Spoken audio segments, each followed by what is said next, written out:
Nous sommes mercredi, qui dit Arzuma Compaoré, qui dit Arzuma Compaoré dit technologie. Arzuma, bonsoir. Bonsoir John. Quelles sont les dernières nouvelles tech? Eh bien, bonsoir aussi à tous les technophiles qui nous reçoivent chaque semaine. On commence tout de suite avec le concours mondial Imagine Cup de Microsoft qui s'est terminé aujourd'hui même à Seattle. Eh bien, chaque année, des lycéens et des étudiants de 5 continents participent à ce concours technologique qui met en valeur et récompense la créativité et l'excellence dans le domaine du développement et de la conception logicielle à l'aide de la technologie Microsoft. Cette compétition est ouverte aux futurs créateurs du monde numérique de demain à travers plusieurs disciplines, la conception de logiciels, systèmes embarqués, jeux vidéo, mais aussi la photographie, le court-métrage, etc. 49 équipes au total ont participé au concours. L'Égypte était le seul pays africain figurant parmi les finalistes de cette année avec la start-up Beach Safer. Cette dernière avait en effet remporté les finales régionales africaines devant le Nigeria et le Kenya. Et cette année, c'est l'équipe du Canada qui a, avec sa start-up ARM, qui a été sacrée championne du monde Imagine Cup. Tout à fait, exactement. Voilà. Alors, chaque semaine, vous nous faites un focus de la semaine. De quoi parlons-nous aujourd'hui? Alors, cette semaine, nous vous parlons de mode vestimentaire. Si vous êtes amateur de jeans, eh bien, Levi-Strauss, le géant de cette industrie, va vous séduire encore plus.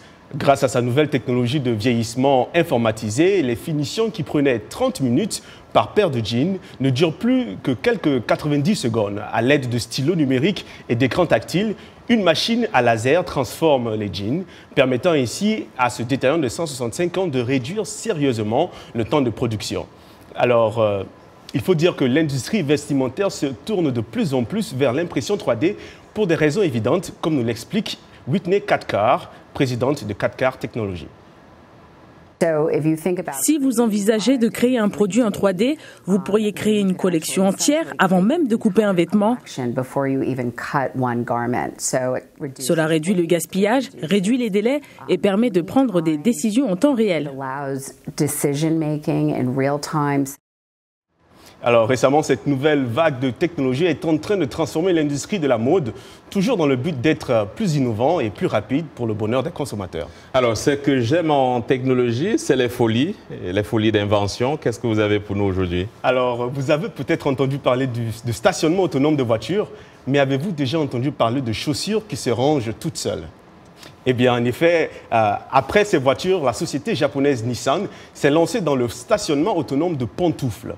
L'idée des pantoufles auto-stationnantes a été inspirée par le système d'auto-parking ProPilot intégré dans la série automobile Leaf de Nissan et présentée à la fin de 2017. Lorsque les pantoufles ne sont pas utilisées, elles sont programmées pour revenir à leur position d'origine en appuyant sur un bouton, cela grâce à une caméra de détection.